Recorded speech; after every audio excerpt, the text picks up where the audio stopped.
Hello and welcome to Talk Bowling episode 81. I'm John Congdon. And I'm Mike Jones. Talk Bowling is proud to be bringing you the latest information, news, and tips from the world's largest internet website, bowlingballcom. You got it? I don't think so. No. Missing Tony, he does the opening so much better than I do. He almost has a little tune in his head when he does it. He's got it all figured out. But thank you for stepping in this place. I do what I can. We have 3 questions for you guys today. So One's a long one. Well, they're all kind of long, so it's going to be a longer episode, so bear with us and we hope you enjoy it. First question is from YouTube user Koryojin, K-R-Y-O-Jin, don't know. Hi, I had somewhat of an advanced question. Well, maybe not advanced, but a question that I could not find anywhere on the internet. Most textbook style bowlers or articles state that your footwork should be in a straight line. And I do agree with this if you roll it straight with virtually no angle. He goes on and gives a bunch of examples. Basically, he just wants to know, he's trying to become a better bowler. Does he need to walk perfectly straight? If you start with your left foot on board 20, should your left foot end up on board 20 at the foul line? Most coaches are going to say yes, but to be completely honest, no. As long as you know where you're going to finish in correlation to where you start. I drift 7 boards left, so I know if I'm going to start on 15, I'm going to end on 22. So in that aspect, as long as you know where you're going to start, you know where you're going to finish, all you have to worry about is hitting your target. It's all about consistency. We say it every time. Be consistent. The guidelines are there just to give you an idea. Yeah, if you drift 10 boards one shot, 7 boards another shot, then now you have to worry about where you're going to finish and your target. So it's more things that you have to think about. The less things you have to think about while you're throwing, the easier it's going to be. See, that wasn't so bad. No, it wasn't. All right. Question from David Warner. I appreciate your Talk Bowling videos and bowling ball reviews. It's great stuff. Hey, thanks. We appreciate that. One suggestion I'd like to make is that the white back wall puts a whole lot of reflection on the lane, making it hard to see the ball track in relation to the boards and arrows. It would really help to be able to see the marks on the lane versus the mirrored reflection. We appreciate that comment. Unfortunately, it's not our center, so we can't paint the wall. Maybe we can do something down the road, we're not sure, but we'll definitely keep that in mind. He continues on, thanks again for the video podcast and the tips. I was a 119 average bowler at the start of the league this year, and I'm now averaging 144. That is amazing, let me tell you. I just shot my first over 200 at 241. You didn't just shoot over 200. Holy That's kill cow. 200. With a Roto Grip Rising Star that I picked up at the Storm Mapmaker event. Again, he goes on to ask a lot more questions. Basically, he wants to know, how much would getting a heavy oil ball like the Brunswick Alpha-Max or the Storm Virtual Gravity Nano help my game? I'm looking to get my average up to above 180 and start playing in some other leagues in other houses around the local area and eventually enter a tournament or 2. From my perspective, based on your average, it sounds like you're a little inconsistent probably with your release. Your rev rate, speed, that's the reason why your average is at 144 right now. I would stay with a symmetric ball over going to an asymmetric ball. When you go to something that's asymmetric, when you're inconsistent, the ball reaction will really show it. Going with something that's more symmetric, it's going to give you a little bit more consistent read and a little bit more margin for error. Maybe for a heavy oil ball, go with a stronger layout on a Marvel or a Prodigy. Both are matte finish. Both are going to create more friction with the lane than the Rising Star that you have. So they'll react a little bit more in the heavier oil. So based on that information, I would say go with something like that. And then once you get your average up and you become more consistent, you're around 180, 185, then you should go into something that's asymmetric.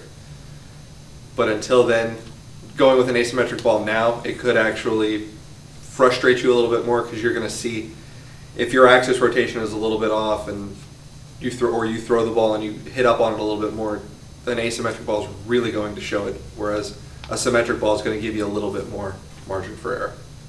Right, and I like one of the keys to shooting higher scores, to average 200, is no open frame. So it sounds like when you're averaging below 150, you leave a lot of missed spares or a lot of open shots. Practice the spare conversions first. Get a plastic ball that fits your hand. Forgot what he said about plastic balls up here, but be more consistent in picking up your spares, your average is going to shoot up much quicker than a new ball will. Yeah. So, and then he continues on. Thanks for the great show and website. Hey, thank you. More praise on us. I like this. I like this. See, if we had more comments like that, they'd get read. Exactly. I'm just kidding. Wow, I skipped right over your answer completely. We kind of answered it in line instead of getting down there. And the third one from James Redden. Hey guys, I just bought my first ball, Slingshot, 14 pounds. I'm an American living in Germany. I don't speak German. That's got to be tough, I would think. It'd be hard to live in another country and not know the language. Right. I guess my question is, I don't know what to look for or ask about getting my ball drilled. Should I ask for a fitting or just a drilling? Or should the pro shop automatically try to fit my swing, grip, and ball movement? Should they have a ball in the same weight and cover stock with different PAP layout for me to try? I am just a beginner who shoots in the 150s, and from what I have read, a tweener and a fingertip grip. I don't throw hard, around 15 miles per hour. I just don't want to mess my first ball up. Basically, your ball driller, whoever's drilling the ball, should be able to fit your hand. That's not going to be, this shouldn't be too much of an issue. Whereas fitting your style of bowling, it's going to be kind of a basic layout. If you have a ball that you can throw, that way he can at least get an idea of how you throw the ball, where you track, about what your speed is and your rev rate. That'll give him a better idea on how to drill the ball, but more than likely that's going to be something basic. It's hard to mess up a ball that bad. And luckily you've got it. Slingshot is a cheaper price ball. It's great reaction, but it's cheaper price, so you're not going to mess it up too bad. But if it was, for some reason, it just didn't work for you, it's on the lower end of the price range. So it's not going to be bad. Some notes I made in here for the same question was, I think you even said it, you're not going to know your PAP off the ball that you're currently throwing if it's conventional. You just are not going to be able to find it as well. Go back and watch some of our old episodes about your PAP and then how it relates to the drilling layout, just because not all ball drillers are the same. You're going to find some that are really good, some that are really bad, and honestly, outside of the U.S., I don't know anything about ball drillers. And just because your ball driller has been drilling for 50 years doesn't mean that he knows everything about new bowling balls. We've seen a lot of people that come through and say that, oh, my ball driller's been doing this for 40 years. We look at their ball and it's drilled like a ball that's 40 years old. They're using old rubber and early hammer layouts on new modern equipment, which just don't work as well. And the other option, too late for you now, you have your bowling ball, but we do offer a drilling service to, even if we're shipping overseas.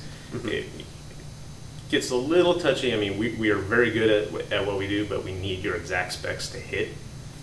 And if there's anything you don't like about it, shipping it back and forth isn't going to work internationally at all. So thank you very much for your questions. We appreciate them.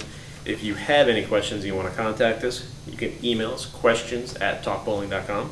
You can leave a comment on any episode of Talk Bowling, or we are on Twitter @TalkBowling. You're not going to do the sponsor right now. You're all over it. Man, so much talking. I'm going to be tired. This episode is brought to you by shoebuy.com. It's been a while since we've had them on our show. We love shoebuy.com. They are the world's largest site for shoes. They have over 750,000 products from 950 of the top brands in all sizes, widths, and colors for men, women, teens, and children. Shoebuy.com customers enjoy free shipping both ways on U.S. orders, and Talk Bowling viewers can save 10% on the purchase at shoebuy.com by entering promotion code TALK during checkout. Help support us by supporting our sponsors. It's actually on their site just the other day, and they offer free shipping to you, free shipping back if they don't fit. No sales tax anywhere. Wow. So it's a great site. Check it out. Yeah. I'm going to let you do some talking. All right. Answer to last week's question, which was, who was the first woman to roll a WIBC approved 300 game, and when did she accomplish it? Well, we say last week, but it was actually 2 weeks ago. Yeah, yes. We're slacking on the episodes here. It's hard when Tony's out. Yeah. Man gets sick. All right, and the answer was Jenny Keller of Madison, Wisconsin in 1930. And we had a lot of answers, and I know there were some different answers. So I forgot to go back and put down who answered it right, but congratulations to everyone who did. All right. This week's question, came up with this one. In what year was the first non-wooden bowling ball introduced to the U.S. and what was it called? Also, what was it made of? I'm going to guess not wood. No. So there's one that's out the door right now. You know I it's narrowed not it down made of for wood. you. Yes. How you like that? All right. In closing, please remember that bowlingball.com is free shipping on every item every day. No hidden handling fees, no packaging fees. The price shown is the price paid at checkout. No surprises. Actually, we didn't talk about any new releases. Virtual Gravity Nano just came out. Yes. Hot ball. I mean, it's a Get great that. ball. They're selling out quick. And we just shot some video last night that should be up this week. I promised I would get it done quickly. The 900 Global, the Eagle, great ball. Yes, So, yes. thank you Only very ball much. made specifically for the open pattern. Is it the Open or the Nationals? Nationals. Nationals. One of the two. 2011 Nationals pattern. There you go. Let's see. All right, thank you very much for watching. Say thank you. Thank you. Jesus. God. I'm All right, slacking. here we slacking. go. 3, 6. That's standing. I don't want to get hurt. No. I don't know how to count, that's why. All right. Hello and welcome to Talk Bowling, episode 81. I'm John Congdon. And I'm Mike Jones. Am I doing an intro? No. I don't know the intro. Either do I. We'll try it again.